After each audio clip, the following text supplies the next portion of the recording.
There There I you go. am. So good to see you. How are you feeling? I'm well. I'm well. Yeah.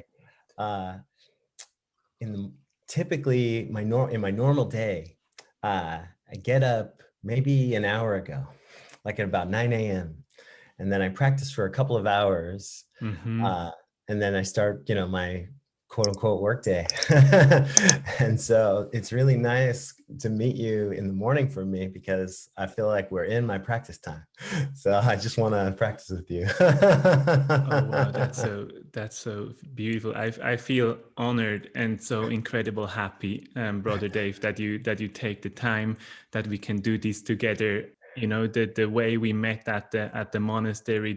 In the beginning we didn't really talk so much with each other. You were there as a monk practicing at Deer Park Monastery in Escondido, and I just your smile, you were always standing out, and because in a way that was right in the beginning when I started to get more into the mindfulness practice and started to learn, and that was my way in a way, and you were right there helping me in any possible way, and I'm so grateful for that. Mm. You're welcome, brother. Thank you for sharing. Yeah, Yeah. of course. Probably one of the most intense things about practicing that way, about whether you're a monastic or not, but just living full time at a practice center or monastery, is that that's part of what happens, is that just the way like the beautiful building of the meditation hall is a support to everybody's practice, so the full-time or long-term residents become like these supports all around us. Hmm. And that was part of what attracted me to wanting to, even before monastic life, to wanting to live in the monastery, was meeting Yeah, people who were living there full time and just yeah, feeling it off them, being like, yeah. whoa. Yeah, your life is so inspiring. If you don't mind introducing you really quick, or what at least what I know about you, you're a former sergeant at the U.S. Marine Corps, a yoga therapist, former Buddhist monk in the tradition of the very well-known Zen master Thich Nhat. You've been learning and practicing there for I think almost six years, and still practicing and teaching, and I want to learn more about that too. Thanks, Matthias. Yeah, I've definitely put together a funny run so far. I uh, I went into the U.S. military pretty young, Mm-hmm. at about 19, and in a lot of ways, I think it set the stage for, like, I was used to the idea of like traveling and Mm-hmm. training, Mm-hmm. and and I liked it.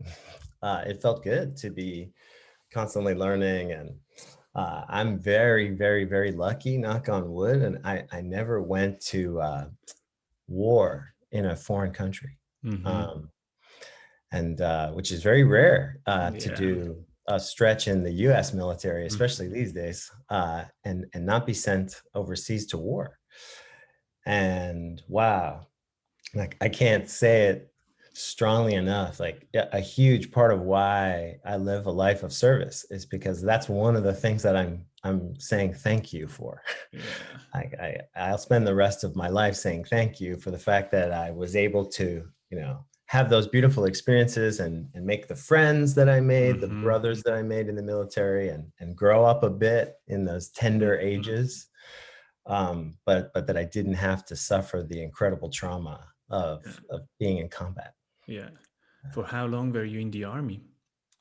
I was in a part of the U.S. military called the United States Marine Corps, Mm-hmm. um, and for 5 years. For 5 years, 5 years. yeah, I got out as a sergeant, and it's funny because I was just talking with a friend about this the other day. It was actually my very first training, because what is teaching, right? Teaching Mm-hmm. is communication with a very specific purpose. Um, not so much to impart, but more to empower.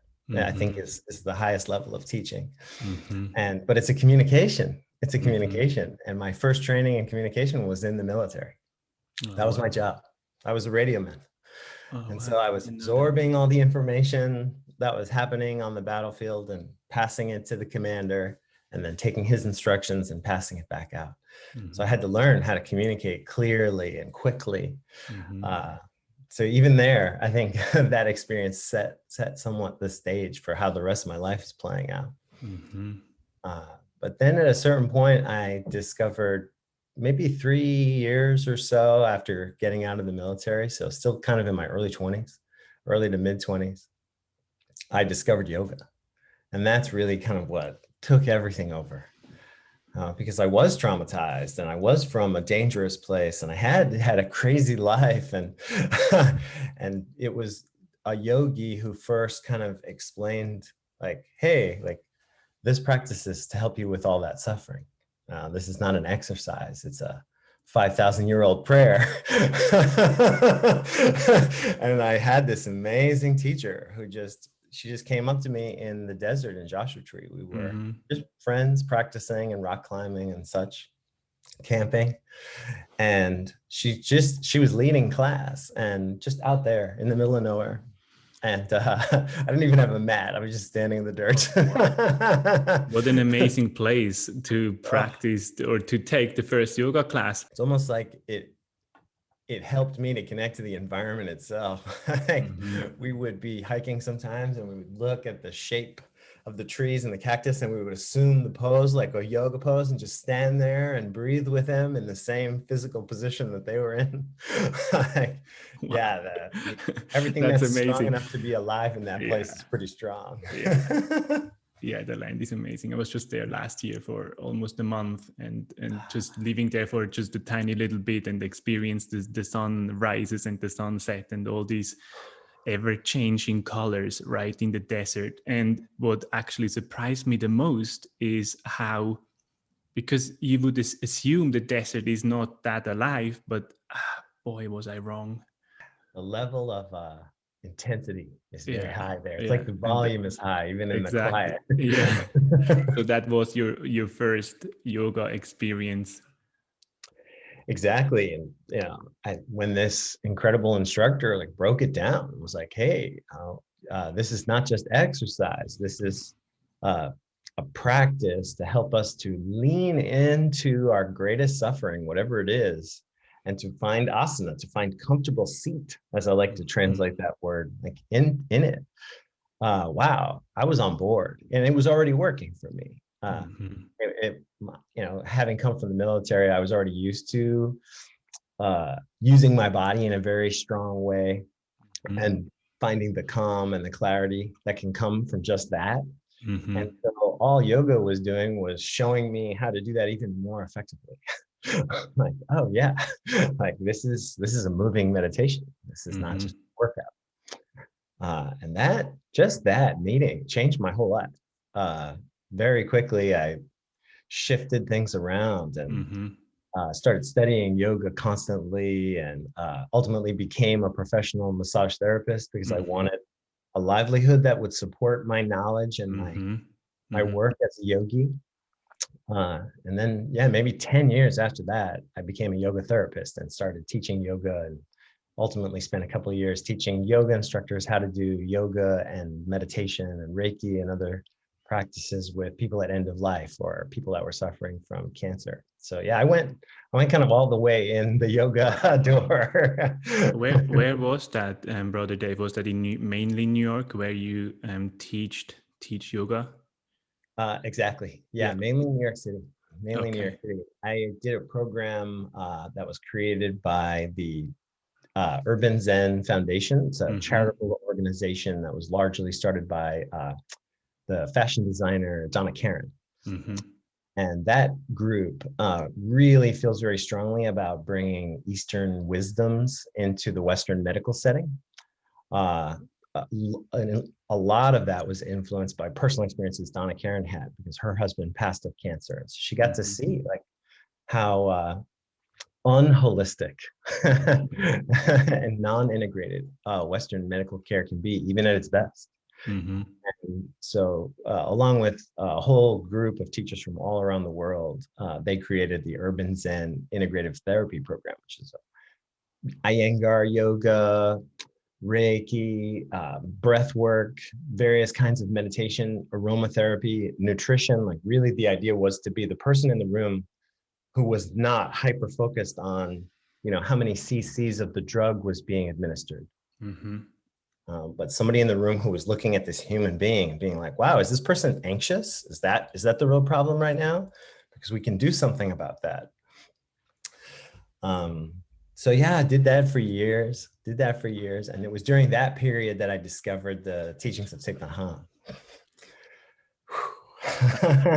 Hanh. so interested. How did you discover how did you discover his teachings? I mean, it's all around, right? It's in a way easy to find because he's so well known and I think has written more than 100 books. Is that correct? I believe Around that so. I number? believe Yeah. so. So it's It's hard all to keep around. practice there in so many But languages. but I'm still interested to hear how did you come across his teachings? It was really interesting. It was happenstance. I wasn't necessarily seeking a Buddhist teacher Mm-hmm. or a new teacher. I was pretty entrenched in the world of yoga. But when I became a massage therapist, uh, I was taken under the wing of this master massage professor at my school. We just really hit it off. And he was of an age that it was time for him to start retiring from using his hands so much and just focus on his teaching. So I became his assistant. And one at a time, as I was ready for them, he passed me on his clients. And yeah, he kind of brought me into the world of massage. Amazing man named Jim Dore. Mm-hmm. And his waiting room, because I would work in his office. That's where I saw my clients as well. And his waiting room was a temple, Matthias. Like, you didn't feel like you were walking into a medical office or no. You were walking into a temple. There was a beautiful altar with incredible artifacts from this man's amazing life. He had been a jazz singer at one point in his life, just a phenomenal human being. Mm-hmm. And the only book anywhere in the room, the only words was a tiny little book by Thich Nhat Hanh. And so I spent a lot of time in that waiting room, waiting for my clients. And it was this tiny little book called The Long Road Turns to Joy. Mm-hmm. And it's really a picture book. And so it's, kind of maybe 4x6 like this, like a postcard. Mm-hmm. And on one side is a black and white picture of people in walking meditation, probably all taken in Plum Village in Southwest France, in the whole monastery there. Mm-hmm. And on the other page front was just a line or two. Very poetic, very Thich Nhat Hanh, just very simple, and just extolling the beauties of and explaining the practice of walking meditation. And I probably read that book 100 times because it was there and it felt so calming to read and to flip through. And that was the first seed. And then a few years later, I was in New York City going through a very difficult time. Romantic relationship was ending. I was trying to, return home energetically because New York City is where I'm from. I'm from the Bronx, kind of near the Bronx Zoo. Mm-hmm. And so, this transition back to that kind of urban intensity, lot going on. And I was in a bookstore and I saw Thich Nhat Hanh's book, Anger, Wisdom for Cooling the Flames. And because the seed had already been planted, like I knew his name very well, like I knew his writing style a little bit, I didn't hesitate. I was just like, oh, that's there for me, because I was dealing with a lot of anger. Mm-hmm. That's often how, because of my background, both growing up in a tough city and then being in the military, like I have a lot of that response reflexively. My mind likes to take a lot of complex emotions and mash them together and have me experience them as anger. And so that was the start. That book helped me understand my mind more, put a lot of pieces together of things I was experiencing in my yoga practice, but that I hadn't found a teacher articulated enough to explain to me. Helped me put words to a lot of what I was connected to, because I knew that I wasn't in the yoga for the yoga body or Yeah, the for the, physical aspect of it. Yeah. no. Yeah. I knew that it was something in my heart that was Mm-hmm. being watered, but I didn't even have the word mindfulness yet. So I didn't understand. Mm-hmm. And then Thich Nhat Hanh started to give me those words, Mm-hmm. started to help make sense The of this wider positive understanding. experience. Yeah. Exactly. Wow. In his simplicity. Unbelievable. Mm-hmm. Unbelievable. The first time I heard him say, understanding is love, that the two words understanding and love are synonyms. It blew my mind, Matthias. I was like, how can that possibly be true? Like, my understanding of those words is so different. They're so far apart in my mind. Yeah. And now I would agree with that statement. Yeah. Simple yet so profound. Oh. I have these moments so often when I'm listening, when I go through some of his clips that are on YouTube, and his talks and Dharma talks, and even in books, I stop so often and I go, wow, this is incredible.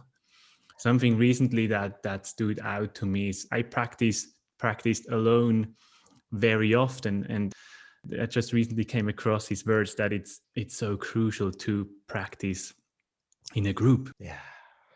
And Yeah. connect with the collective energy of the people around you. And that's something that was a profound experience at Deer Park Monastery, to sit with you guys. And it was as I said, in the very beginning of my journey into meditation, the way I learned. And that's why that it was just around 2 weeks, I think, was so profound, that I just observed you. How is the face expression? How is the body? So profound. Yeah. There is a quality of practice that I don't even know if it's possible to touch it without other people. Yeah, like one way I like to think about it, again, right? It's almost a feeling we're trying to unpack into words. Mm-hmm. Like, now I'm going to say a bunch of words, but I'm really just saying out loud the feeling I had as you were speaking, because I know that feeling. I was like, Mm-hmm. yes. Here's some words. My coffee cup reminds me to feel it. Oh, that's awesome. Because exactly, like, very often, especially in the moment, the words can get in the way. Mm-hmm. They're helpful after the fact to Mm-hmm. process, to explain, then to share. But in the moment, yeah, they can be distracting. They can Mm-hmm. be distracting.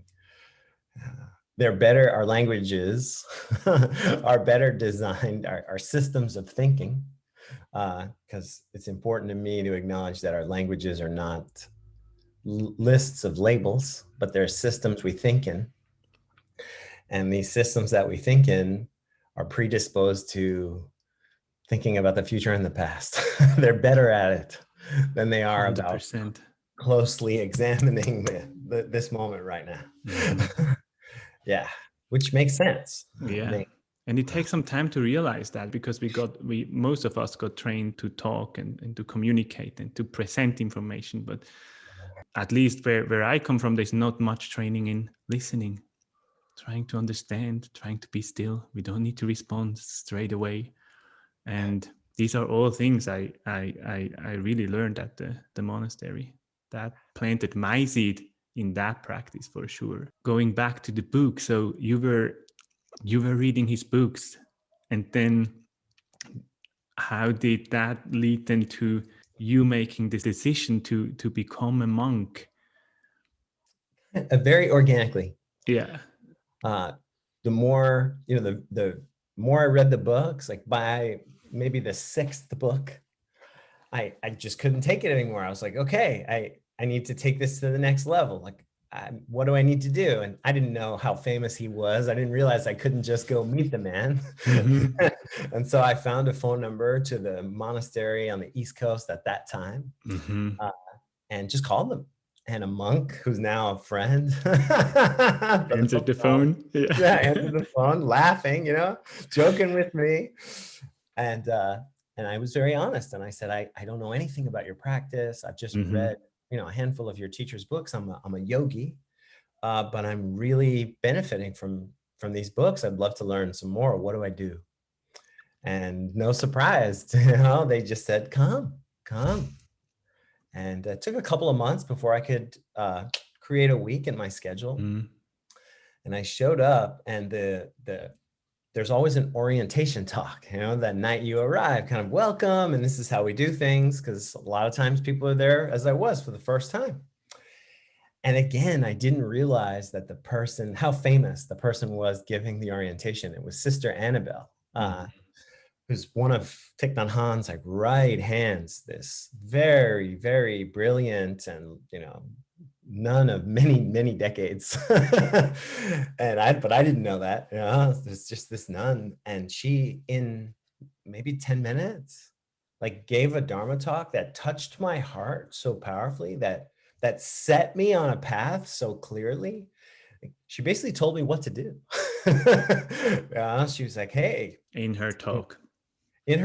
Yeah. She just said, listen, this is about paying attention. It's like, you're not here to impress anybody or even necessarily right now to learn anything. She was like, we're just all practicing here, trying to, I'm using my words now. I define mindfulness as paying attention with love. And in her own words, that's what she shared with us, with this group of 6 people who were going to be at the monastery for a week. She said, pay really close, really loving attention to everything that happens, as best you can. Wow, I love that. Paying attention with love. That's what mindfulness is. That's how I boil it down. Because I love that. I can pay clinical attention to something, and I can pick up this cup of coffee and determine whether it's hot or cold. But that's not mindfulness. That's just clinical attention. Or I can pay attention to something in a harsh or a critical way. I can be in judgment about something, gossiping or blaming, and that is attention, but it's not mindfulness. And so ultimately looking at it, even in the military, you learn how to shoot a rifle by learning how to control your breathing. There's a tremendous amount of attention and concentration, but it's not mindfulness. And so, I think mindfulness is when we learn how to concentrate our attention, but be looking through a loving lens. Paying attention with love, it's the love is an emotion, takes me out of my head, because I try to feel into the attention and not trying to think about it. Does that make sense? Absolutely. Yeah, love, the word love is like an explosion in the mind. It has so many definitions. It touches on so many things. The one word, love, Thich Nhat Hanh defines it as understanding.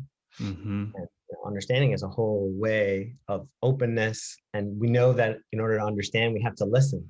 And so embedded in love is listening and not necessarily having the answer and not having the right word at the tip of your tongue. There's a lot of unknowing in love. Acceptance, things are constantly changing. Even my closest friends or my partner, that they're a process. And so love is this constant adaptation. It's all of these things. It's paying attention with curiosity as opposed to with problem-solving mind.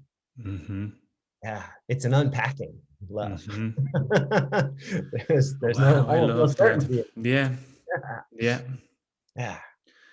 There, when it comes to these terms, and I know these terms or definitions always have, in a way, their shortcomings, right? Because we're trying to use language to explain it. But what's exactly the difference, in your view, between mindfulness and meditation? Or is this, for you, the same? What a great question. Wow. So This is, yeah, I'm really happy right now. Like, because, because I live in a practice that is constantly reminding me that words are a finger pointing at the moon, that if I look at the finger, I'll miss the moon, that the word is just a guide. It's Mm-hmm. not the reality. Mm-hmm. So I have that experience on the one hand, but on the other hand, I have the experience that I'm a teacher. And so I'm relying on words a lot. So I spend a lot of my time doing exactly what we're doing right now, like unpacking the definition of a word, because I don't want to use a word like love and not know what I mean, at least. Because how can I be clearly transmitting if I'm not even clear? Mm-hmm. And so before we jump on to the difference between mindfulness and meditation, I want to say one last thing about Please. why I say that mindfulness is paying attention with love. In classical Buddhism, the definition of love is broken up into 4 infinite abodes, like 4 boundless places. And so right out of the gate, like Buddhism is saying that love is such a big thing that it is the combination of 4 infinite things. It's saying love is boundless, right? Making that statement very powerfully. And then those 4 infinite things are kindness, compassion, equanimity, and joy. And so right out of the gate, like Buddhism is saying, like, love is this massive combination of those 4 practices, which can be practiced to infinity, you can have boundless compassion. There is no limit to our kindness. It can always grow. It can always grow stronger. So that's why I chose that word. I think that Mm-hmm. because it almost is like saying, paying attention with the practice. Right? Because when you unpack love, the whole practice is there, Yeah. right? Compassion, equanimity, kindness, and joy. Mm-hmm. That's all of it. Mm-hmm. That's all of it. Yeah. So I didn't want to jump over that and not share with No, you it's that. important. Yeah, yeah. Um, and so then to say the difference or the almost the overlap between the way the words meditation and mindfulness are used, a simple way to think about it is this. Mindfulness is one practice, and I can sit down in a period of concentrated attention and be using the practice of mindfulness. And so then I'm doing a mindfulness meditation.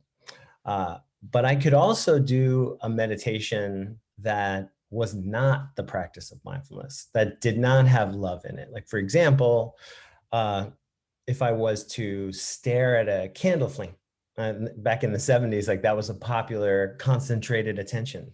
That's meditation, right? In the sense that it is mind training. It is an internal exercise where I am flexing the muscles of my ability to concentrate, where I am training myself to understand the difference between attention and meta attention. My attention is on the candle flame. I hear a sound in the room, I'm distracted. If I'm aware of that distraction, well, then I have strong meta attention. I know where my attention is. And the more time I train it to the single object, the stronger my concentrated attention gets. And so there's a million ways to meditate. Not all of them are mindful. Mm-hmm. And a lot of the practice that I do and the practice that Thich Nhat Hanh teaches is about bringing the energy of mindfulness, that additional sort of sprinkle of love, meaning so many things, as we've been talking about, Mm-hmm. meaning curiosity, meaning acceptance, meaning openness, meaning Mm-hmm. compassion, meaning inclusivity, meaning a desire for connection and sangha, right? Bringing that, even if I'm doing something as seemingly benign as just following the sensations of my in-breath and out-breath. Like, so his invitation is, the Buddha's invitation is Mm-hmm. to be able to be concentrated, but be loving, Mm-hmm. and to do them at the same time, Just in the way, like a person who's truly fit, who has a whole health in their body, is not going to, do deadlifts in a way that hurt their knees. And because they understand, like, no, like the point of this exercise is to bring health to my whole body. So I'm going to do it in a way that's safe and listening to and understanding and loving my whole body. And in the same way, that this is the invitation of Zen. It's like, don't think you're just practicing in the 20 minutes that you're on that cushion and your eyes are closed and the situation is perfect. Be paying attention with love all the time. Be paying attention with love all the time. Oh, that makes so much sense. And I think people ask Thich Nhat Hanh that question so many times, right? When and how do you meditate? And he always smiles and goes like, I always meditate. And so many people are so confused, right? And I think that's something that made me feel so attracted to his practice is exactly that. It's the walking meditation. It's the meditation while we did the dishes at the monastery, and while we were walking around, while we were watering the garden, like that whole thing, basically creating the whole lifestyle around the practice, which is so beautiful. Yeah, thanks for that. Thanks for explaining the definitions. I think it helps. It really helps to grasp and understand, and then understand that. Yeah, for sure. Yeah.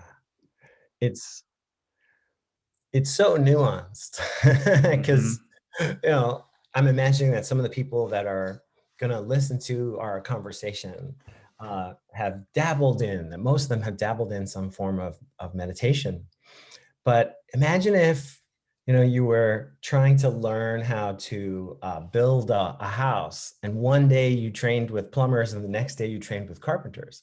Like, this is what I think a lot of people are experiencing, because they're picking up one book and picking up another book and doing something Tibetan and doing something, and they have some similarities, but they're also radically different approaches in a lot of ways. And I saw this in my yoga practice, that I was training with all these different teachers, and there was something wonderful to that. The salad of wisdom that I was putting together was quite beautiful, and it was tasty and it nourished me. But when I came to Zen practice, during those years when I was really living as a yogi, but going to the Thich Nhat Hanh monastery like 3 or 4 times a year and sitting with a Thich Nhat Hanh Sangha once a week, like I was training in this very specific thing.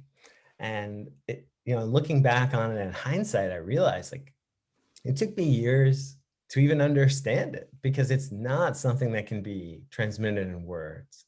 It's a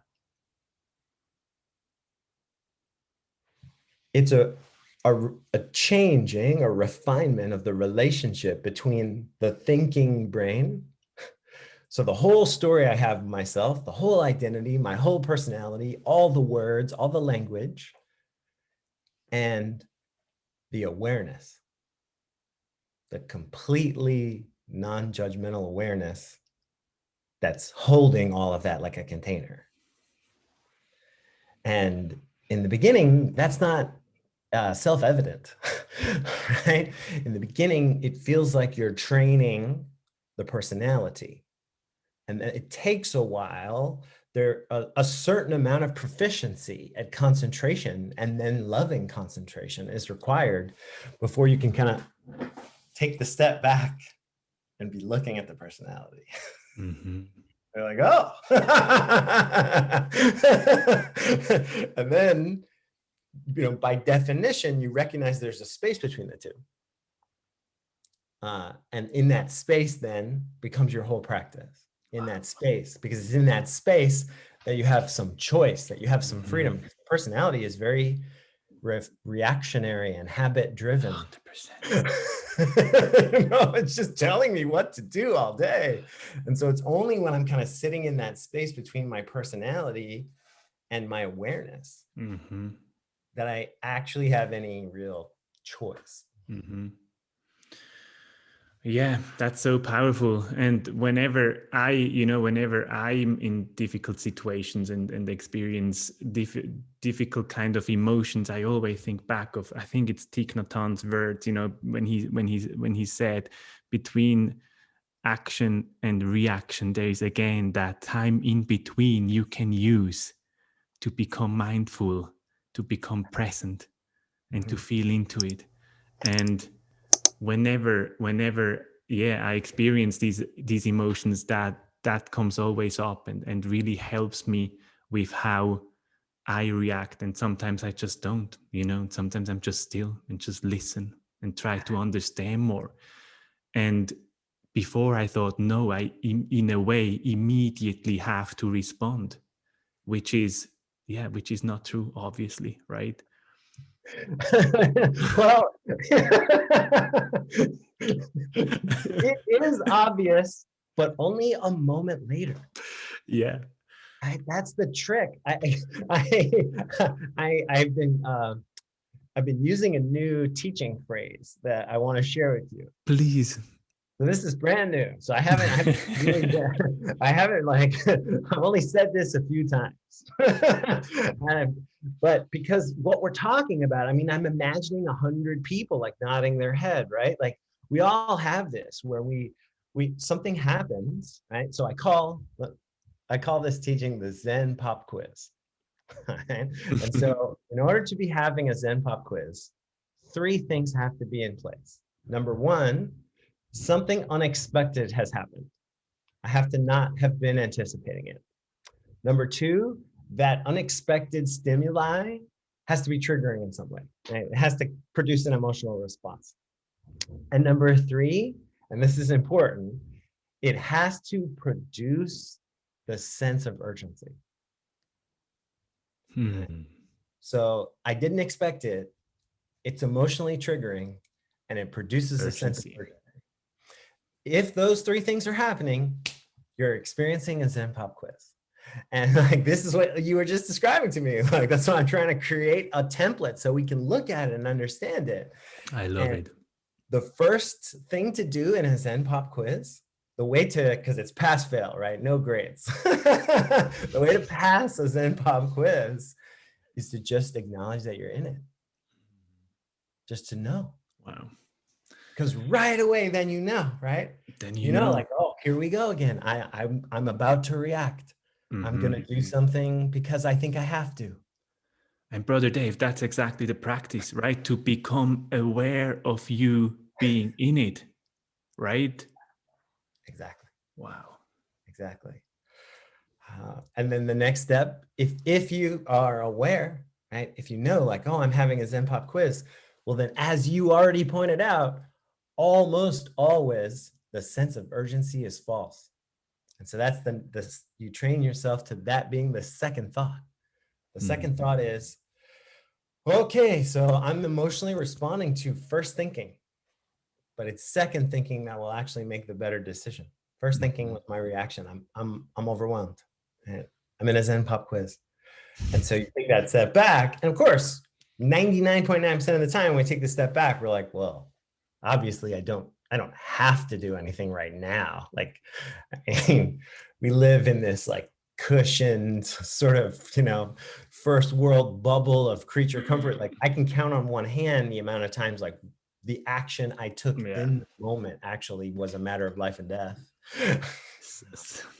Mm-hmm.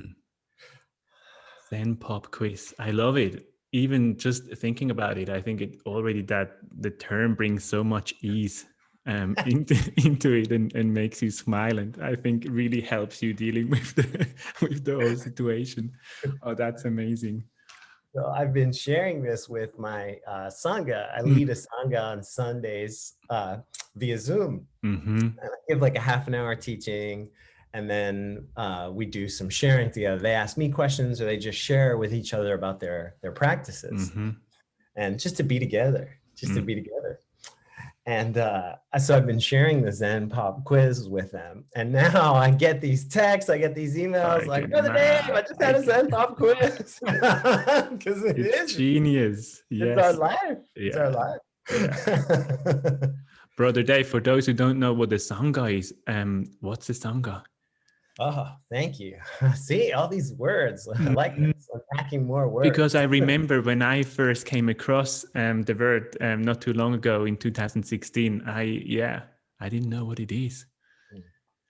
So in classical Buddhism, in the traditional way, which is fun to talk about. I'm wearing my, this is the jacket. It's called the jacket of the Order of Interbeing. This is a symbol that, that I am a disciple of the Zen master Thich Nhat. And so I call it my spiritual tuxedo. So it feels, I put it on today for fun. And That's it feels awesome. good. It feels good to be going through these classical teachings with the classical coat on. I tried to balance it out with some Wim Hof. Yeah. Well, yeah. I didn't want to be breathe, motherfucker. breathe, motherfucker. Because I need that teaching awesome. too. So in classical Buddhism, they talk about the 3 jewels, and the 3 jewels of Buddhism are the Buddha, which you can translate as the man who lived 2,600 years ago, but we don't know for sure that there was a human being named Siddhartha Gautama, right? He lived hundreds and hundreds of years before commonplace written language. So it may be just an idea, the Buddha. Right? But that's what's more important anyway. So the first jewel is the idea that we have a Buddha nature, that we have a sky that is watching all the clouds blow through it. And that sometimes is sunny and sometimes is rainy and sometimes is stormy and sometimes is calm, but is still always the sky and is unbesmirched, is unchanged. That's the Buddha nature. That's the awareness we were talking about earlier. And so that's the first jewel. Don't forget that you are really that. And then the second jewel is the Dharma. And that's a huge word in Buddhism that means everything from the totality of the teachings, the Dharma, the way of practice, the life of living out all of those teachings, the Dharma, the entire cosmos that we're experiencing while trying to live a life of understanding, the Dharma. The Dharma means all those things. It kind of means everything. And included in that everything are the teachings and the path of following those teachings. That's why Dharma talks, right? When the monks talk about topics and teach. Sometimes also just translated as the way. Similar to the way the Tao can be translated as the way. It's pretty much the same word. And then the third jewel is the Sangha. And the Sangha, it can be translated a lot of different ways, like in a Judeo-Christian sense, like, you can think about it like as a congregation. Any religious gathering could be called a Sangha, any spiritual gathering, any gathering with a high purpose. But I prefer to translate it as family, or a family of practice, because if what I'm trying to do is connect with my Buddha nature, connect with that part of me that is interconnected with everything and that isn't in a small box named Dave or a small box named Matthias, if I want to be able to walk down the street and look at every human being that I encounter and see brother and sister, if I want to understand and love, like to bring understanding and love to all the interactions that I'm having, then I have to practice with understanding and love. And that's why we practice as a family. And so we practice together so that over and over and over again, I get to hear your joys and your sufferings, and you get to hear my joys and my sufferings.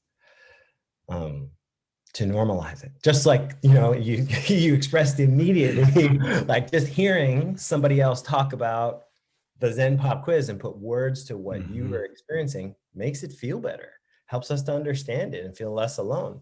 And this is what this is one of the things the practice of Sangha, of practicing together as family, does for us. It demystifies it all. I think so many people are at home meditating alone and experiencing all manner and sorts of things. So many crazy things can happen. Yeah, absolutely. Yeah, I mean, we need other people to be like, oh yeah, I have felt my body dissolve into light. Oh, I've spoken with demons. Oh, I've, because it all happens, right? It's all, No, anything it can makes so happen. much sense. And even when I meditate, at my place alone in the morning, and because there were not so many group gatherings happening during the last 12 months, right? But whenever I go now, I'm like, oh,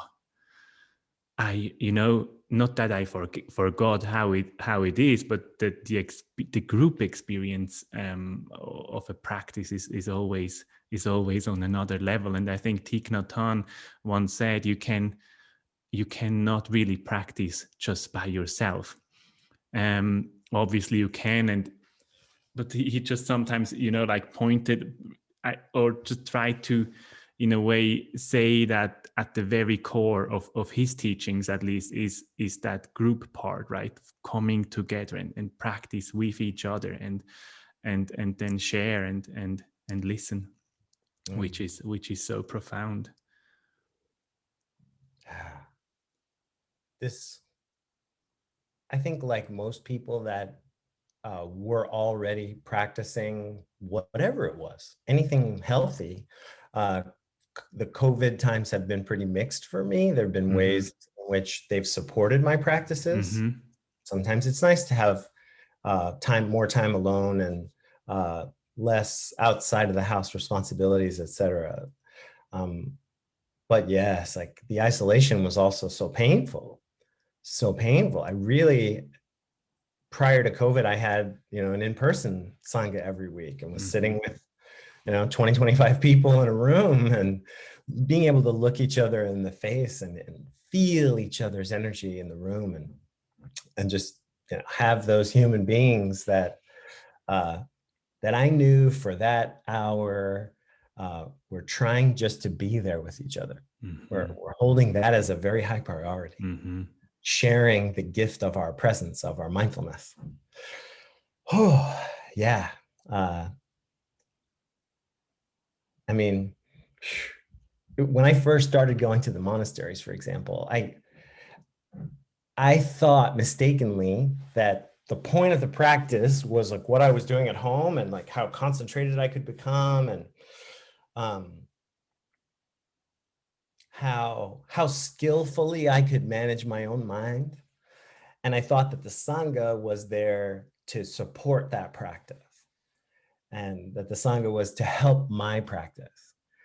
And once I started living in the monasteries, that's when I realized that I had that completely backwards, that like I was training on my own so that I could support the Sangha, that the Sangha was the practice. Because if I want to be healthy, I need everybody around me to be happy and healthy. If I want fresh air, well, I can't drive down the road and pollute over there, right? It's going to blow over here. It's like a very simple way of understanding eco-activism. Like, if I want the world to be a peaceful place, well, then I have to be very peaceful. And so the practice isn't just about my peace, it's about peace in the world. And so I can't actually do it alone. I have to be learning from the world because that's part of how I will understand myself because I came from this environment. And I have to be in service to the world. Because if I'm not in service, if I'm just sitting, if in a cave in the Himalayas, there is some service in that. It's not, there is selflessness in the act of deep personal practice. But to me, it doesn't feel like it completes the circle. It feels like half of an enzo. Like, you have to come back around. You have to ultimately, the last, there's this famous group of 10 paintings called the ox herding paintings that teach the totality of the path in 10 paintings. And the last one is the like wise man kind of coming back to town.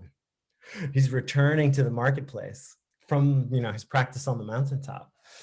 And traditionally, when it's painted, he has like a stick with a bundle tied at the end of it. You know, it's probably meant to be in ancient China. And one of the things in his bundle is a gourd. And that represents like wine, you know, it's the idea like, okay, like now I'm a Zen master. I can traffic with everyone. I have learned how to skillfully be with everyone, even if it's, you know, drinking wine with a bunch of merchants on the Silk Road. Yeah. It's a non-discrimination, which is love, which Which is is love. love and Yeah. mastery, in my view, at the same time, right? Mm-hmm. Wow.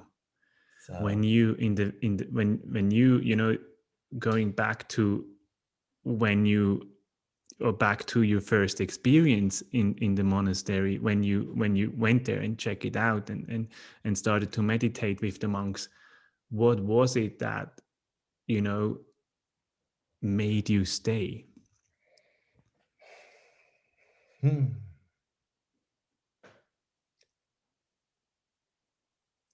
as is so common, I think the first week I tried way too hard. Mm-hmm.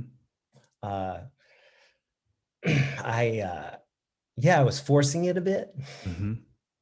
because I was so unfamiliar and I really wanted to do it correctly. You know, I cared about that, and there was a lot of ego there, very naturally. But even trying too hard, I still had some moments, meaning like tensing up and like trying to force myself to concentrate instead of the opposite, instead Yeah. of leaning back and allowing myself to relax into concentration or to settle into concentration.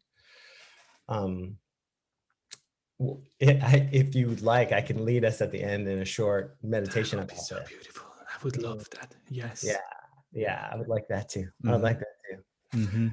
Mm-hmm. But that's what I mean by trying too hard, is that I was like grinding my teeth trying to be present, as opposed to letting my tongue sit slack in my lower jaw so I could be present, which are two very different ways of being present. And Yeah. one is more loving. The relaxed way is more loving. But even trying too hard during that week, I had a couple of moments where, imagine you're driving in a car with a child in the backseat through the countryside, and you pull over and you open the door. Like, what's the kid gonna do? The kid is just gonna run. Like, you don't have to say anything. If you just open the car door, the child sees the field, and the child is gonna run and play and enjoy the natural beauty of the field. It's gonna pick flowers. It's gonna chase squirrels. That's in us innately. And in my adulthood, I had forgotten, I had lost the ability to just do that in my own mind and to just enjoy like having a spacious experience of my consciousness. I was so focused on, this is the next thing, and life is a problem to solve, and now I have to do this and I have to do it well. And like all of us, my life had become so scheduled and so conducive to, so designed to reward a very specific type of attention that was not mindfulness, that was not open, loving attention, timeless attention. And so, yeah, there were some moments during that week when I saw my mind at play, when I saw my mind in this big, spacious container. And I hadn't had that experience in a long time, like I think since I'd been a child. And I saw the benefit in it. I saw the benefit in it immediately. I had been touching it, of course, in my yoga. I was a very dedicated yogi already. So I had gotten little tastes of it. But to be in an environment where everyone was practicing diligently to stay in that place, where everything in the environment was designed, a bell going off every 15 minutes, right? The clocks are all set to tell Remember you the every bell. 15 Yeah. minutes. Yeah, come home. Come Yeah. home. It's okay. Coming home. Yeah. Whew. The nectar of that was so sweet that it just kept me coming back over and over and over and over and over. Oh, that makes so much sense. And the bell. For those who don't know, at the monasteries, right, they ring the bell. Is it every 15? No, it's not every 50. Is it every 15 minutes? Yes. They A ring the quarter hour. they ring the bell. Everyone, you know, becomes still and takes 1 or 2 or 3 very deep breaths. The shift from doing to being. Mm-hmm. Doing to being. So every 15 minutes, no matter what you're doing, you are reminded that your priority while practicing at the monastery is how you're being. Like one of the ways the monks and nuns like to teach is if you're doing something, like say you're doing the dishes, a nun might come over and like somewhat intensely, like, Brother Dave, what are you doing? And the incorrect answer is the dishes. Mm-hmm. The correct answer, like what she wants to hear, what Thich Nhat Hanh, if he asks you that question, wants to hear is, I am dwelling happily in the present moment. Wow. And I'm right here. I'm right here. Because that's what's important. Mm-hmm. And I could be doing anything with my hands. So powerful. And I think when I came to the monastery and started to experience these wonderful bells, I in the beginning sometimes I had to laugh, because I was obviously only doing, right? And it always and it always reminded me of, please be. And because I was only doing, I just had to laugh. But it was fascinating, just after a few hours and a few days, how you get into it, how quickly you go with the practice and learn and adapt and really become more mindful of what you're doing, basically, by being more present. Beautiful. Our bodies already know it. Like our bodies are suffering a lot of dis-ease and injury and lack of health and lack of vitality, often precisely because our minds are just not in the present moment. And so our minds aren't paying enough attention to say, you've had enough food, or to say, you're tired, it's time for you to rest now.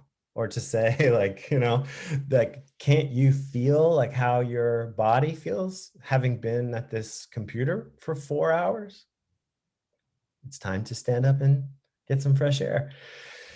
The body knew 2 hours ago, right? The body has been complaining and is fully just being in the present moment. This is why I think mindfulness of the body is usually the best place for beginners to start. Because there are no words there. It's much simpler. It's just a bunch of feelings. The body is having these sensations, these electromagnetic experiences, and the mind then later is translating them into emotional buckets and saying, oh, I was angry. But the body doesn't have the word anger. It's just flushing the chest and clenching my fists and grinding my teeth. It's just there. It's just there. And so I think that's part of why it's so, as a pack animal, right? The human being is thought to have roamed around in packs of about 150 in our early sort of iteration. And so I think that we're still that pack animal. If you're in a room with 150 people that are screaming into their cell phones, well, then your body and mind are going to be in one place. And if you're in a room full of 150 people that are 100%. Yeah. How do you sometimes miss the bell, or is there something you have in your daily life that takes you, that reminds you now to be more, or are you so present all the time that you don't need it anymore? I love this question. Oh no. Yeah, opposite, my friend. I need it more. I need it more. I should, the difference of, I live in San Diego in Southern California. Not a massive city, not a metropolis like London or Tokyo, but urban enough that, there's cars going by and things going on and the phone rings. And so I feel like I need even more support than I did when I was at the military. I guess a good way to say it is this: the amount of distractions is always going to be there. And if I have very old habits of responding in a certain way, then even those habits, it's not been my experience that they change very quickly. Like I try to think about my practice of transformation, it, of change, in huge blocks, like 10-year blocks. Like, oh, okay, well, 10 years ago, I would have responded to this situation with some terse words or with an unkind look. And now, 10 years later, I can respond more impassively and listen a bit more and bring a bit more compassion to the moment. But like, I think about that in like in 10-year blocks. It takes time. It takes time. Initially, there's some radical shifts in perspective when you start practicing, because as I would imagine is the case with a lot of the topics that we're talking about, there's the understanding we have of them when we get introduced. Then there's the understanding we have of them when we've been practicing them, like when we've done them 100 times. Mm-hmm. And then there's the understanding we have when we've done them 5,000 times with a teacher. Mm-hmm. And there are three very different understandings. And so all of that takes time. It takes time. And so the body is a good place to start, because that's always going to be there. Like the body's always going to be just, it's crazy stuff. My body feels good on one day and sad on another. And, even throughout the day, it goes from satisfied to hungry, from energized to tired. It's a constant process. And so the body is that perfect reminder that I am a process and not a product. Mm-hmm. And so, I'm surrounded by practice stuff. I'm in my home right now. Mm-hmm. And yeah, I try to surround myself with images that remind me to practice. I wanted to point that out. It looks amazing. Yeah. Oh, thanks. Did you draw that? I did. I painted that. Wow. That's like the original. I actually made that very small. That was painted on a 4x6 card. Mm-hmm. But I like it so much. It's called A Thought Arises in Meditation. Wow. And yeah, it looks amazing. Love the colors. Yeah. Wow. It was a fun one. So I just was curious what it would look like big. And that's very new. I like it. Yeah. Thank you. Yeah. Oh, so good. Brother, are some people, is it still okay to call you Brother Hart? Do you still, or do you just go by Brother Dave? Thanks for asking. So for people who don't know, when I was a monk, my Vietnamese name, because it's a Vietnamese order, was Chan Troi Minh Tham. And Minh Tham, I remember that. Yeah. Yeah, and Minh Tham, because Chan Troi kind of just means like brother practicing in the true sky. Mm-hmm. It's like the beginning of the title. But the personal name was Minh Tham. And Minh in Vietnamese means bright or radiant or pure. It's a very positive word. And Tham in the old Chinese way, the mind and the heart were considered the one thing. They were not separated the way we separate them in Western thought. And so Tham means mind and heart. Mm. So mindfulness could just as easily be said in English as heartfulness. Mm-hmm. Same word. And so I went by Brother Hart when I was a monk. And a few people do still call me Brother Hart. I love it. Yeah, I think in my contacts, you're still there as Brother Hart. And when I learned about your name in the monastery, I was like, that's it. It is Brother Hart. It makes so much, it makes so much sense. That's what you vibrate at. What made me feel so connected to you immediately. It's that, like your open heart, your big heart, and so beautiful. Who gave you that name, Brother Dave? Was it Thich Nhat Hanh? I don't know, because I was ordained after Thich Nhat Hanh had the most debilitating of his series of strokes in 2013. Mm-hmm. And so I don't know, because it affected his cognitive ability. Mm-hmm. And he was mostly just resting and recovering during that time. So I don't know if he actually, as he would have normally, like participated in or made that decision. I suspect it was a collection of the most senior monks and nuns that I had been training with. Yeah. Yeah, that makes so much sense.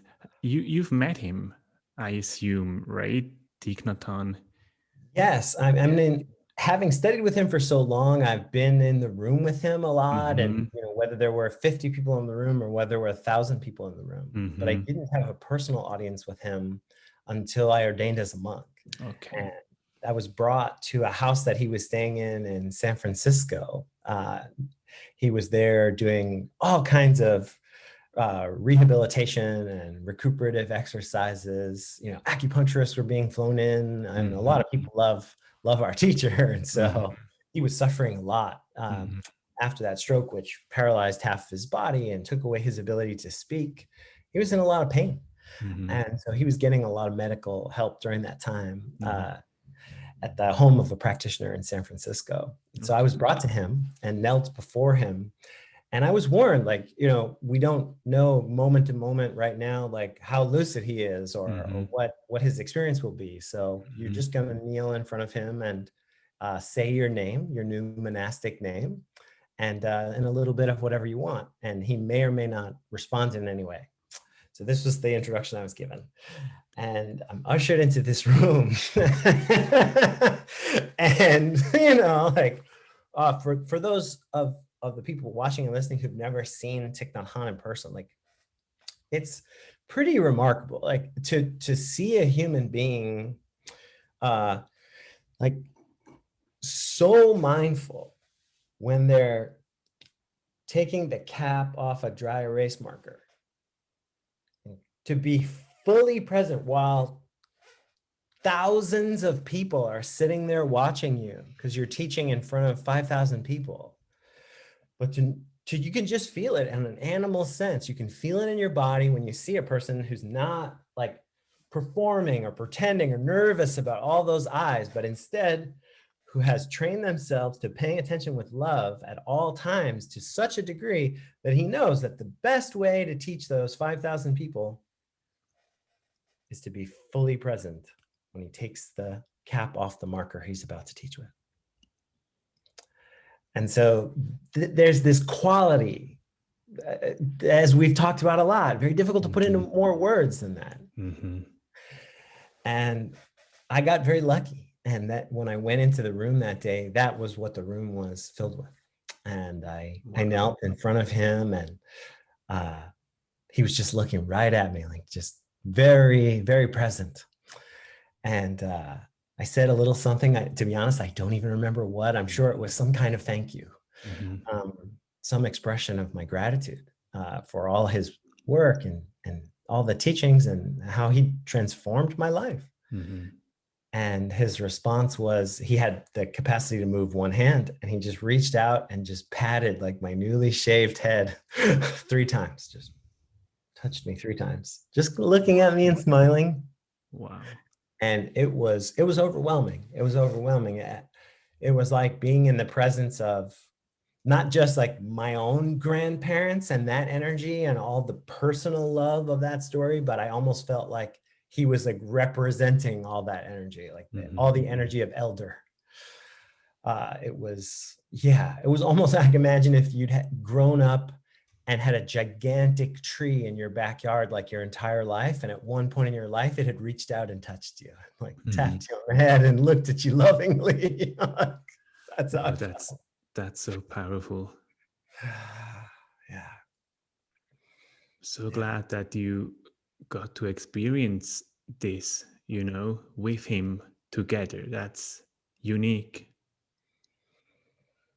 Yeah,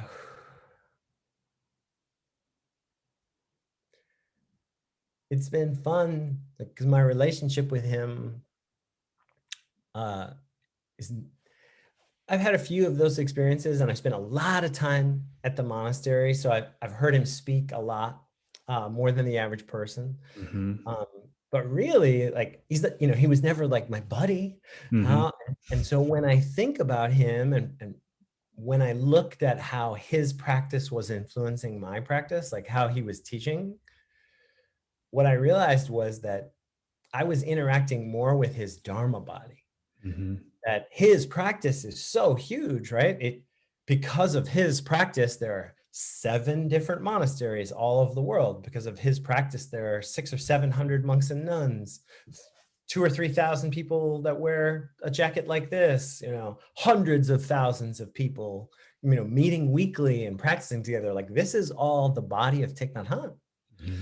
This is the consequence of his life. Mm-hmm.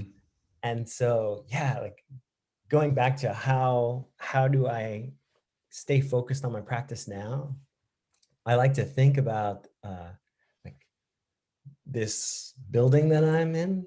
Sometimes I picture the whole building sitting in the palm of Thich Nhat Hanh's hand. Mm-hmm. Like, that's how big his practice is. How many people it's helped and how far-reaching it has been. And so I try to remind myself of that a lot, that my whole life now is inside of this container. Wow. And like how his teachings and the presence of all the monks and transformed so many people's lives. You experience that on a daily basis in the monastery. I mean, every Sunday people came up to the Deer Park Monastery and meditated and practiced with you guys. And what I experienced in my very short time of being there was incredible.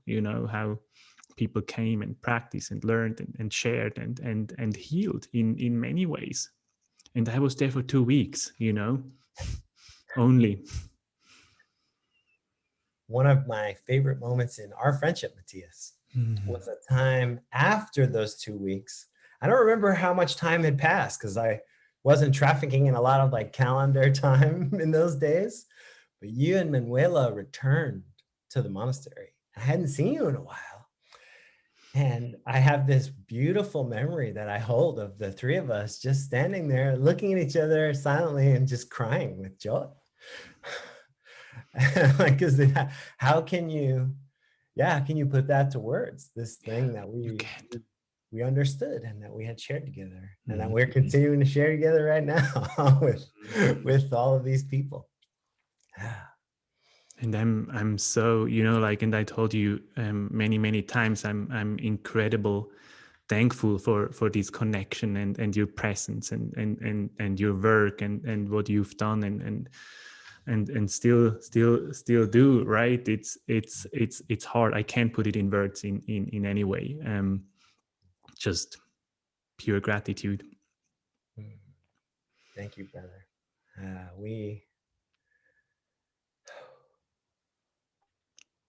I used to have this idea that the lack of understanding of the things that we're talking about and the lack of these beautiful experiences that you and I have had was a problem that I needed to fix. And then I needed to like give as many people that experience as possible. In my early days at the monastery, I was often the guy at the meeting being like, well, why don't we hire buses and like bring, thousands more people here? Like, so many people need to benefit from this. And I still have some of those aspirations, but now I'm grateful to be able to hold it in a very different way and just see like, oh, well, this is very natural. Like, this needs to happen. People need to be practicing like this, just like there needs to be a flower alongside the road to remind. But it's nice that the road is there too, in its form and its bit of ugliness and its simplicity. There's convenience there, and that's not a bad thing either. And so now I'm trying to find the balance. And I think there's more than enough people out there that are ready to take a step off the road, even for 2 weeks, and just be with the flower of the Dharma, of the practice of these teachings, these tools. And so, yeah, much less concerned now with like how many millions are doing it as I am with like how much of it can I share with the few people who step off the road where I happen to be selling lemonade, you know? Wow. Yeah, it's quality, the quality of the connection. Because yeah, like you're describing, you know, I think if people, you know, your work is about service. I see you out there like helping people understand themselves and love each other. And so yeah, I think for the point is more like how can we give a really deep experience uh, to people that are then going to share it with, you know, maybe professionally the way you do, maybe just with all of their friends and family over a lifetime. That's still thousands of people. I'm like, wow, there's something about that person. They're, you know, they're paying attention in a way that calms me. Just being in the room with them makes me feel good. Presence. This is no small thing.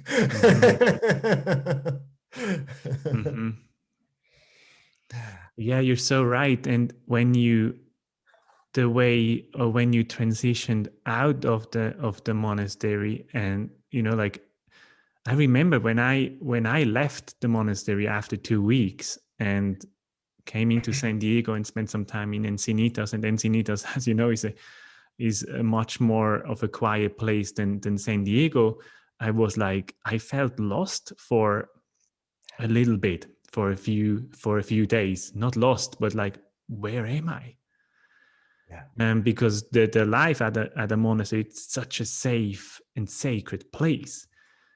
How, I mean, after more than 6 years living as a monk, living in monastery in practice, how was that for you? How was your transition out of it? Wow. First answer is it's ongoing. Okay. I'm still in it. Yeah. I'm still in it. I made a couple, I've been completely just living out in the world for the last 3 years now. You left 3 years In ago. San Diego. Yeah. And then I took an interim year in between 5 years in the monastery. And then I did a 6th year at a practice center in New Hampshire run by a former monk and nun in Thich Nhat Hanh's tradition. And I lived as a mindfulness teacher there for a year. But that's like, you know, a half an hour from nowhere, you know, in the woods of New Hampshire, hundreds of acres. So constant access to nature. I didn't even keep a car when I was there. So I spent very little time in town, like 2 weeks could go by where I was just on the grounds with the 20 people that lived there. So it was kind of like a halfway house year. And that was extraordinarily helpful because as you point out, like it's overwhelming. It's overwhelming to wade back in. Like, I mean, I'm from New York City, right? I'm from one of the most urban, intense places in the world. When I got out of the monastery, that was the first place that I flew. I went home. I wanted to reconnect with family. And I mean, can you imagine? Like, after all those years of spaciousness and quiet and calm, and, you know, people who tend to bow first, like before they speak, you know, people who will not walk and talk at the same time, right? Who will stop physically, exchange a few words, and then begin walking again so they can be fully present for the walking. Like to go from that to a New York City subway station, it was, I don't even know how to describe it. One day I was walking up the stairs, right? So I'm coming from multi-levels below ground. For those of you who haven't been in a New York subway, picture like the biggest, craziest underground thing you've ever been in. And thousands and thousands of people streaming in 20 directions. And I'm going up this staircase and I'm alone. So as I had been trained, I was feeling my feet on the ground. I was feeling my body breathing, and I was watching my mind. And there was a conversation going on inside of my head. This is like a week out, like my hair wasn't still yet grown back. And one voice in my head was completely freaking out, was like, oh my God, this is so crazy. And there's so many people and it's so loud. And it just felt like it was right here, like it was in my face. And then there was another voice in my head that was the part of my personality that grew up in the Bronx in New York City. That was literally making fun of the other personality. I was like, are you serious right now? Like, you were practically born on a subway. Like, this is home. Like, this is normal. This is your life. And I just walked in silence up this flight of stairs, just watching this conversation. And I'm now, I guess, inevitably, like 3 years later, I'm not either of those people. I'm this new thing. I'm this hybrid that's being created. Right? This iteration of, or version of, or moment in the process, perhaps is the best way to say it. Like, I'm at this part of the process of the things that I've been, and I'm still adjusting. I'm still adjusting to, I guess one way to say it is, when you're in the monastery and you're wearing a long brown robe and your head is shaved, you are a symbol of the practice. And so you're kind of a sign saying, practice, practice. And that sign is hung there for you as well. So it's a constant reminder, like, forget the bell every 15 minutes. Every time you move and you feel your robe move, every time the wind blows and you're reminded that your head is shaved, you're being reminded that you're in practice 24 hours a day. Thich Nhat Hanh used to advise us to rub our heads in the morning. He said, when you first wake up in the morning, rub your head. Remind yourself that you're a monk. And so I'm still finding the way to do that out here, to be at a party and to be standing there, a sign saying practice. Connect with the monk within you, right? Yeah, exactly. And that, for me, that translates a lot of different ways. It means that I do a bit less than other people do. I take more time to practice and to be alone and to be in quiet than the average sort of work-a-day San Diegan. It means that I try to be, like, just gentler with people. It's as simple as that. Like, it doesn't even have to have words. Like, I saw Thich Nhat Hanh one time in Boston be introduced by the head pastor or minister of the famous old church in the city of Boston, Trinity Church. And, you know, a glorious introduction, like, I give you the Zen master, Thich Nhat Hanh. And there were about 5,000 people in this public park, in this square. So I watched, like, 10,000 eyes, like, move to Thai, as we call our teacher. It just means teacher. And 10, you know, so 5,000 people looking at Thai. And I don't know what they were expecting. Probably like a short talk, maybe. He looked at them for a moment, and then he closed his eyes and he sat in silence for 25 minutes. 25 minutes. Oh, and, like, what better talk is there than that? Like, he showed thousands and thousands of people, like, this is the most important thing. Wow. Like, what I teach is this. Through his presence. Yeah. And it worked. Like, I was sitting behind him, so I was able to watch, you know, the people who knew Thai immediately just took their meditation posture. But there were people there who maybe had read one book, or maybe had just seen the ad for the talk online, or there were people there who were walking by. It was a public park. And it took them minutes to realize, like, wow, we don't know when this is going to end. We might as well get comfortable. And so for 5-10 minutes, thousands of people were being silently invited to settle, to give up the idea of whatever expectation they had, and to just be there with each other. And to see 5,000 people sitting in loving silence. That's amazing. 25 minutes.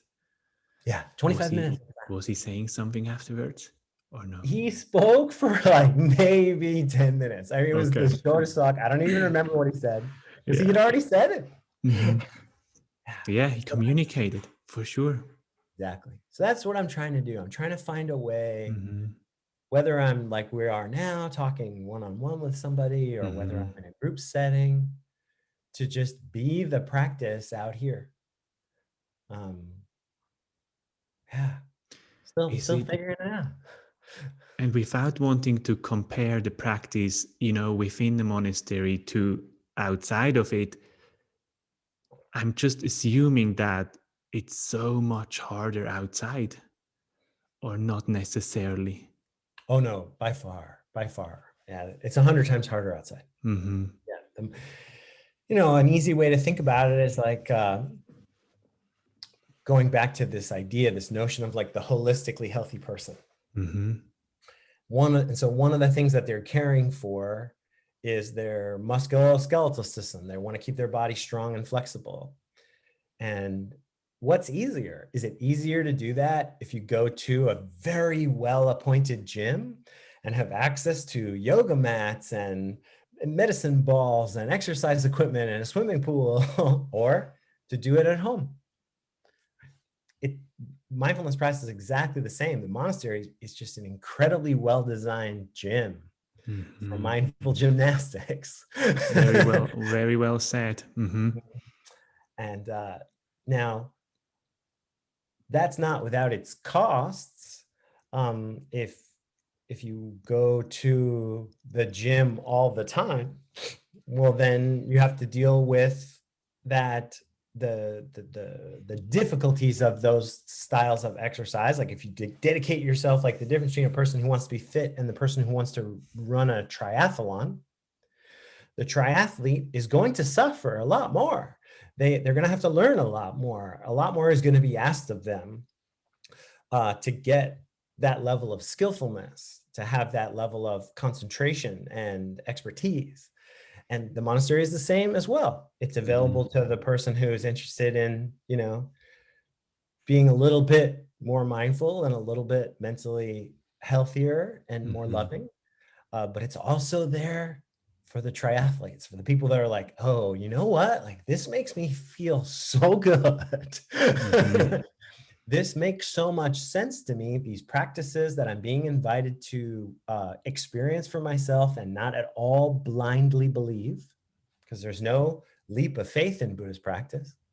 Thich Nhat Hanh's definition of faith is a confidence born from observing the fruits of my practice.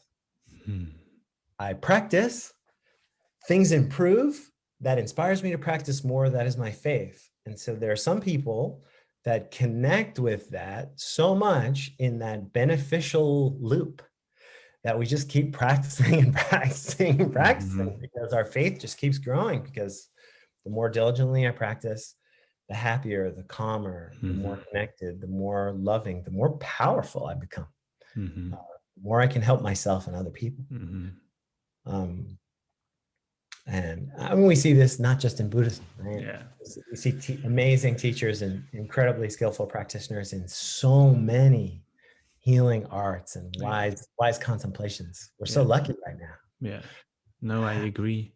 And for those who don't know how life is like at the monastery, I assume that the monks would sit much more than they actually do. And then I learned more about the Thich Nhat Hanh style of teaching and practice. And you basically practice all the time, right? But it's not just sitting. It's you mainly sit in the mornings, right? Or used to. Do I remember it right? 5:30, 20 to 6 for Exactly. almost an hour, and then some of the monks do some sort of movement practice. I remember the movement or the Tai Chi practice with the beautiful brother, the young brother. Mhm. And then breakfast together. The first part of the breakfast is in silence most of the times, right? And then you're allowed to talk, and then you do some sort of work. And do you meditate was there a second session then at night most of the time, right? Yeah.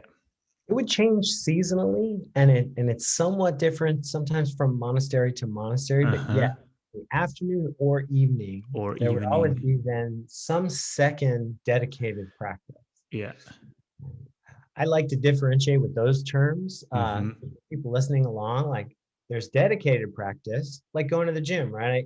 I'm going to a specific place. I'm wearing special clothes. I'm doing it at a time I've allotted on my calendar. Dedicated practice, 20 minutes sitting on my cushion. And then the rest of the day, I have the opportunity to practice integrated practice. So the healthy person, when they leave the gym, is going and buying organic produce, right? They're not going and getting a fast food sandwich. Mm-hmm. That's their integrated health practice. And so the mindful practitioner at the monastery is trying to be in integrated practice the entire day. The entire day. So whether we're doing something that looks like work, like, raking leaves in the garden, whether we're cooking, whether we're enjoying a meal together, the idea is that all the time we're trying to pay attention with love. That's the game. That's kind of how that whole place is set up to support that. The routine is set up in such a way that you don't have to even make cognitive decisions about how to plan your day, because it's all just happening automatically. A bell goes off and it's time to eat. A bell goes off and it's time to go meditate. So you really can almost like relaxing into a boat that's being taken downstream. You can really relax in a way that's almost impossible here. Into just, okay, I'm just going to go with the flow here. I'm just going to trust the process. Yeah, that's so beautiful. Now even waking up, right? You wake up by the sound of a bell, if I remember right. Exactly. There are all these little poems that you're meant to be practicing with. They're sometimes called gathas. These poems are there to bring a flavor of mindfulness to each moment in our day. And the one for waking up is, let's see if I can remember it. Waking up this morning, I smile. Another brand new 24 hours are before me. I vow to live fully in each moment and look at all beings with the eyes of compassion. And so, this is, the traditional practice would be when your eyes open, that there'd be something physical hung on the ceiling or on the wall beside your bed to remind you to say that gatha. And begin your day like that. Okay, here we go. I want to be as present and as compassionate as I can all day. So beautiful. Yeah. Powerful.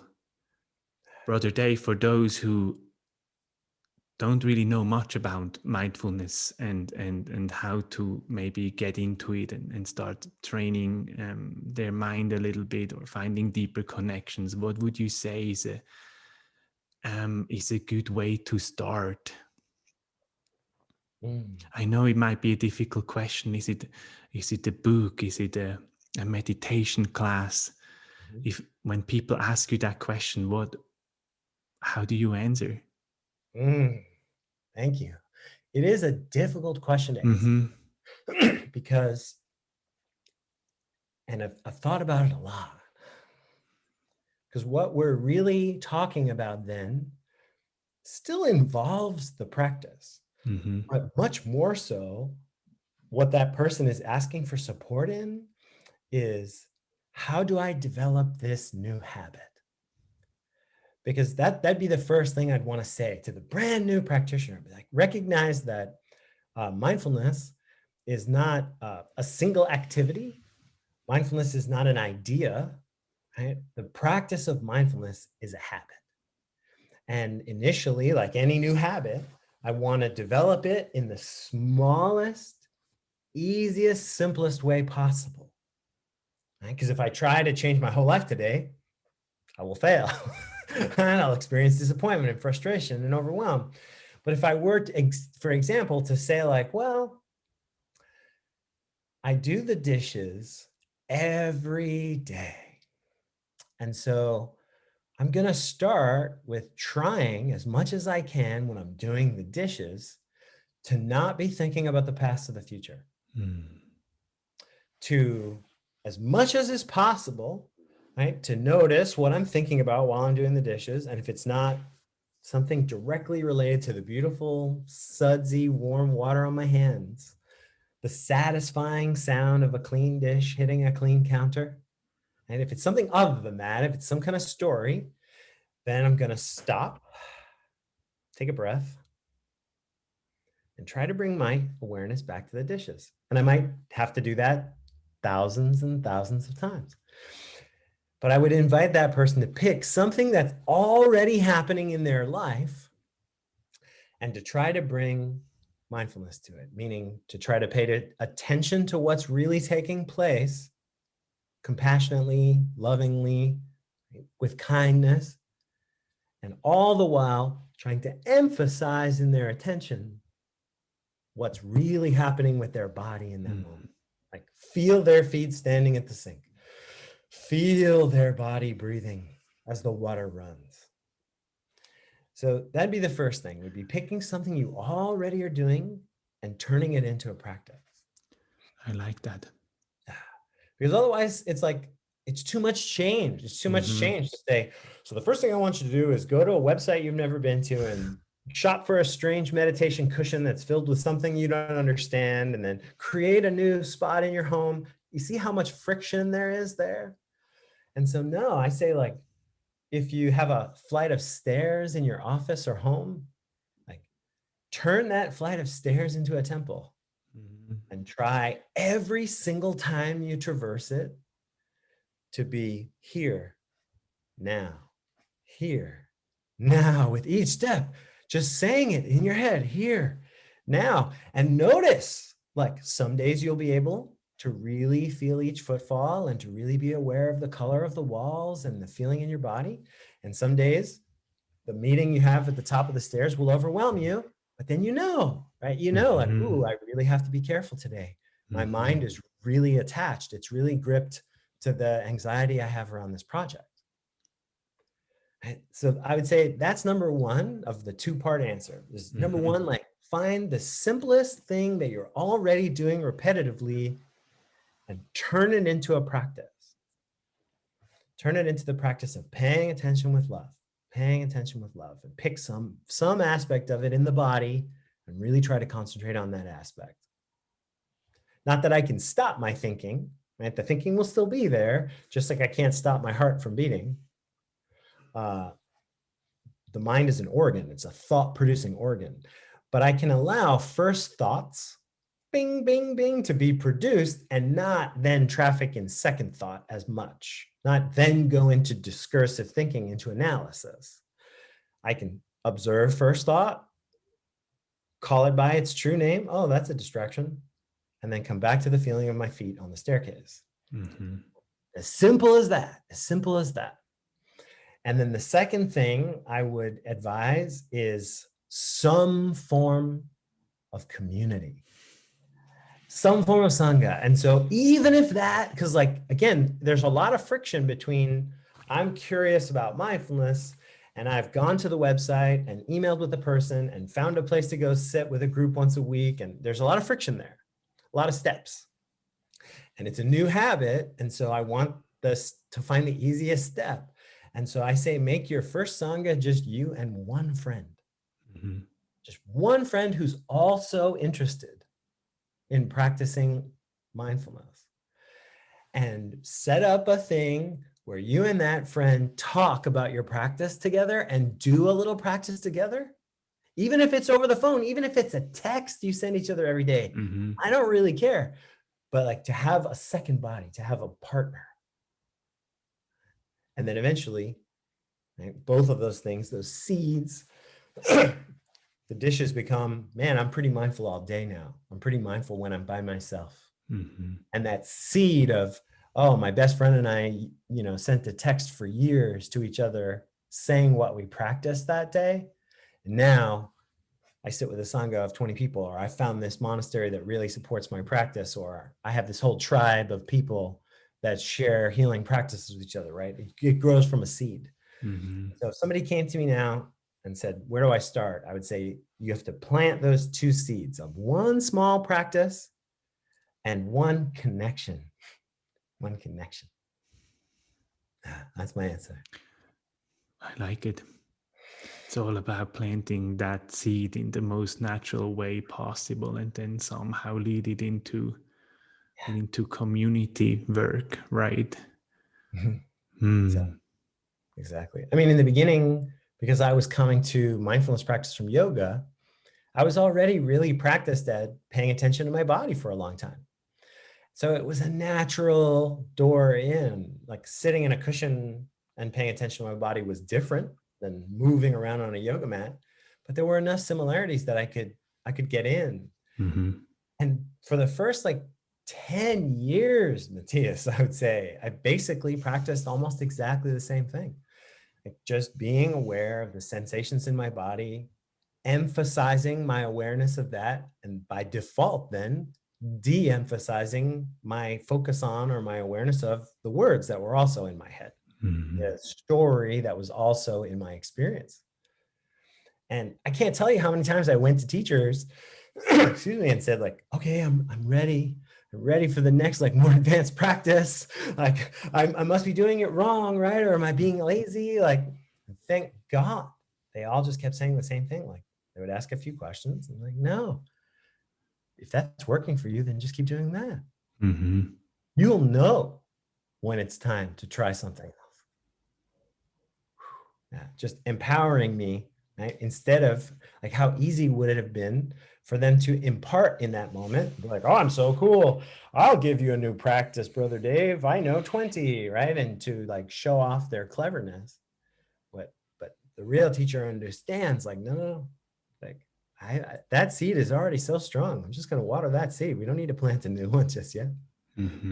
Water that seed. That's empower the student. And so, yeah, as I think that's as teachers, I think that's the most important thing. It's not so much because I'll teach one group of business people mindfulness in one way, and I'll teach a group of social workers mindfulness in a very different way. I'll teach a group of teenagers mindfulness in a third way there again. But my goal is the same. My goal, the words I'm choosing or the practices that I'm choosing are all leaning back to the goal of how do I get this person to actually develop a habit of mindfulness? That's all it is. It's a habit.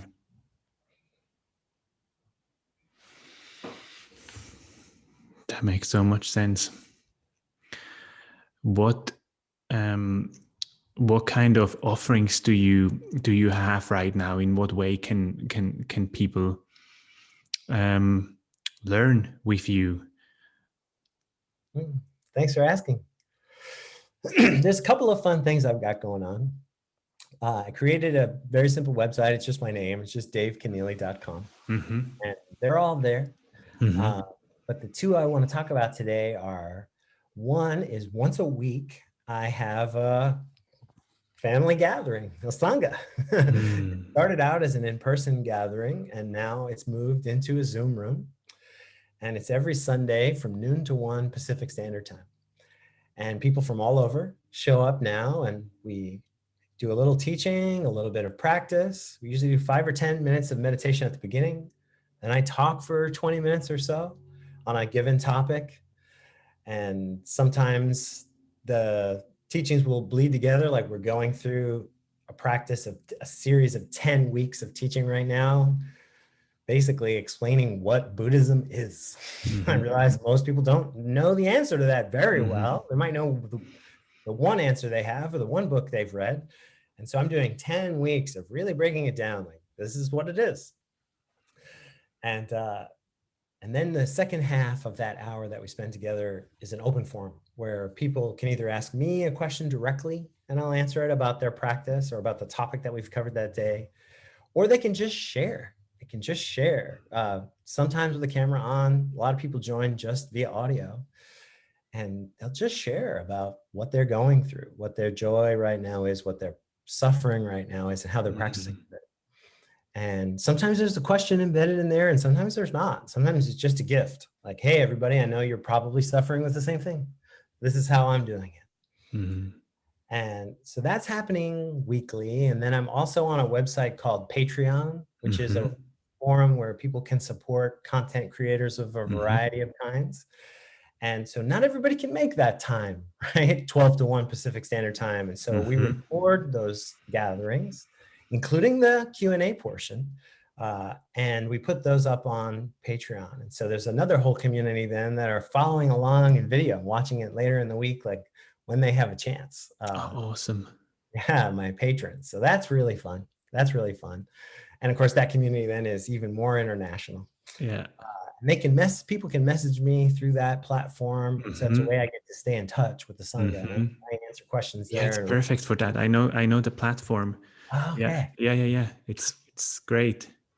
So that's been fun. That's been fun putting that together. And every once in a while I'll throw something random on there too, like a blog or just some extra stuff, because I like writing. Or do people find the links to the Patreon group or platform and the Sangha webpage or Zoom link or whatever that is on your webpage? Exactly. It's all there on davekenneally.com. And the last piece then is the old way of teaching this stuff is one-on-one. Just as ancient yoga was taught directly, teacher to student, one-on-one, so mindfulness practice has been passed on traditionally that way. And so and Tuesdays and Thursdays, I see clients one-on-one for mindfulness consultation. And most people come see me like either once a month or once a season. And we talk in terms of a year usually. And it's been really fun. And I do it via Zoom. I can imagine. And it's just an hour where the person gets to share exactly what they're practicing with, what they're experiencing with somebody who, 9 times out of 10, I've had some version of that experience at this point, over 20 years into practicing. And I've fallen into every hole. I've experienced every pitfall. And so that ends up being my role there. Is I'm just like, oh yeah, that happens when you do this. And the way to think about it is this, and read this book and it'll help you get out. And I'm just, kind of almost sharing back all of the help that I've been given along the way. And it's also nice because we all bring such different aspirations to our mindfulness practice. Like some of my students want to be mindfulness teachers. Some of my students want to be really great dads. Some of my teachers want to heal the relationship between a mother and a daughter, whatever it is. And so it's helpful for them to have a dedicated individual teacher who's thinking about them all the time and who's like, oh, okay, sure. This is, so I keep that number pretty small. I don't take on a lot of those clients because, I try to be holding them in my awareness all the time. And we email back and forth in between our in-person sessions. And I try to talk to most of my my individual clients. I try to talk to them once a month. Okay. Yeah. So beautiful. So good to know. Thank you so much for all you do, brother. Is there anything else you would love to share that I have not asked you about? If so, feel free to share.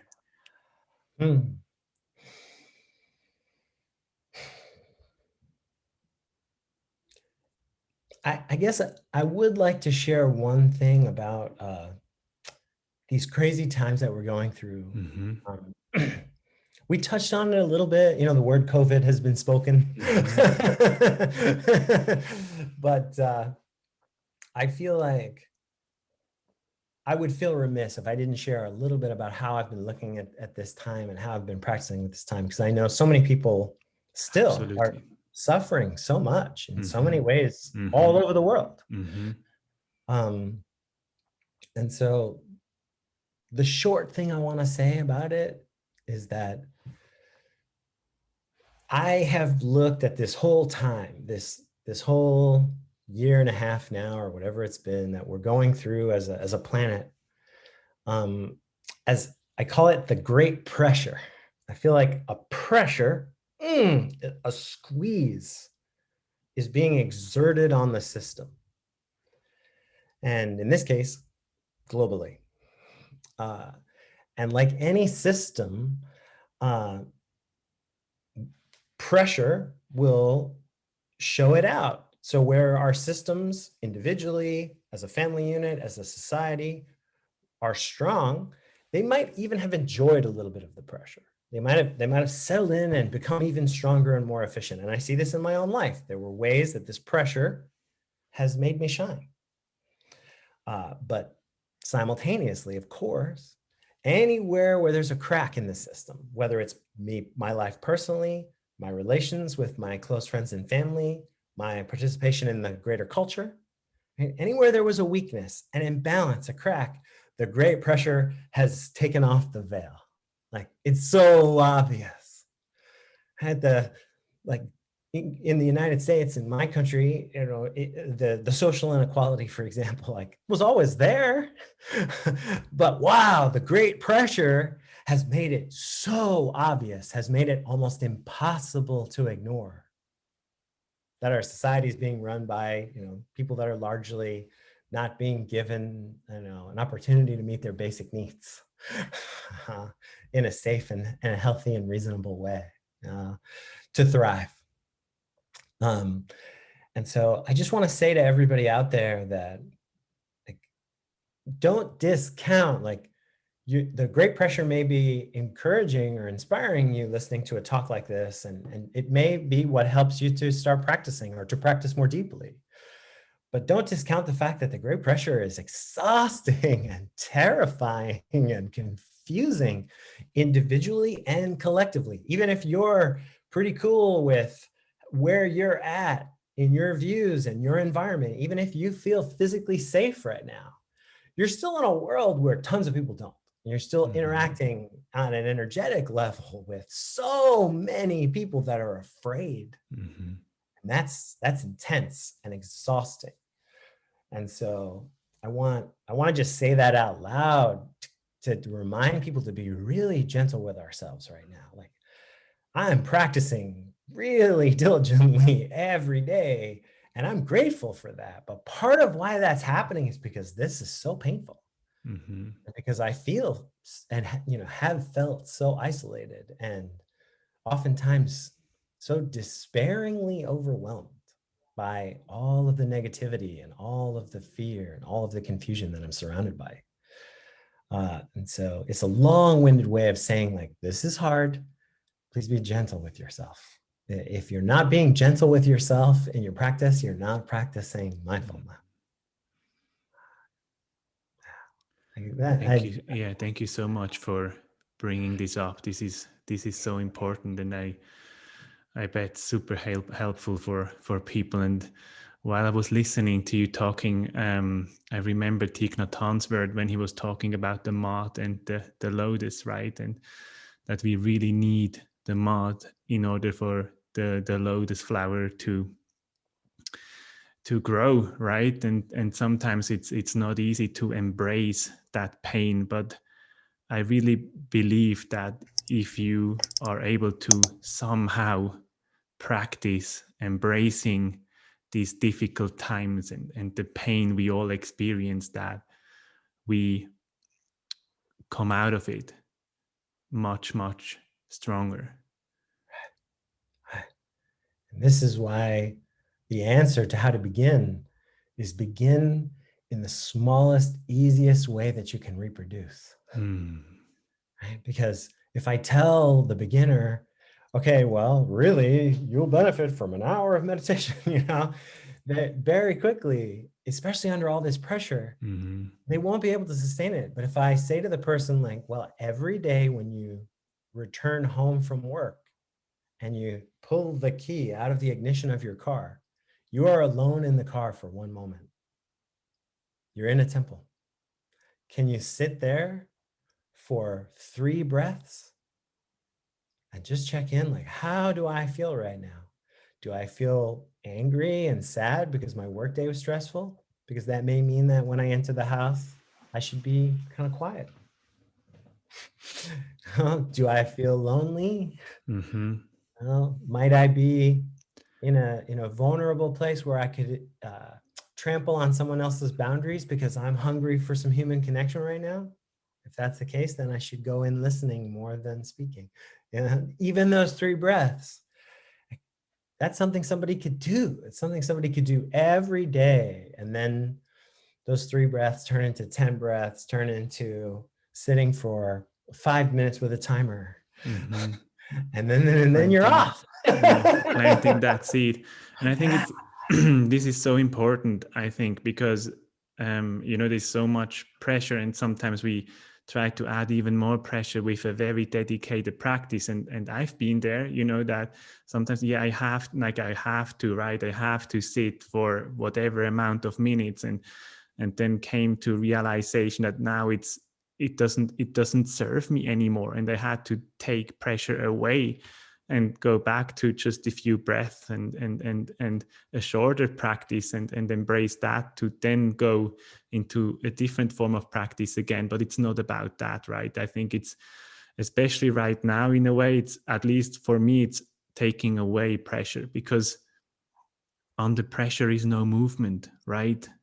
And that, in a way, to me, it's when we experience feeling of depression, it's just too much pressure, right? That there's a lack of movement under the pressure, and just somehow finding ways to take away pressure. And a very dedicated form of practice can be pressure too at times. That's what I realized, and I had to take steps back too, even there.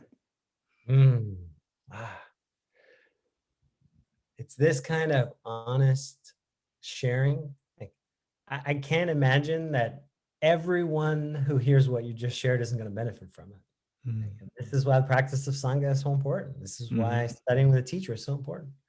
So we need people to give us permission to be our real selves, and in one season have a lot of energy for dedicated practice, and in another not. Yes. Thank you, Matthias. Thanks for sharing like that. Oh, thank you. Thank you so much for taking the time. This has been so wonderful. I'm honored to talk to you and to learn from you, and such a pleasure. And I hope at one time we can do this again. And if you feel like sharing anything else, please do so. And if you still feel like taking us into a short meditation, that would be amazing.